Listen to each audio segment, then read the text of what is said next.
Here's how to create a Rockstar Games account for GTA 5. Open your browser and go to rockstargames.com.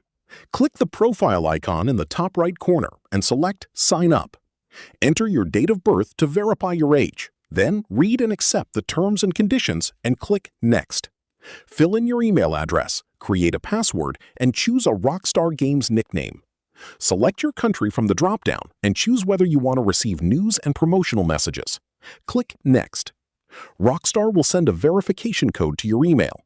Open the email, copy the 6-digit code, and paste it into the verification box on the Rockstar site. Then click Submit. You have 15 minutes to complete this step, so do it straight away.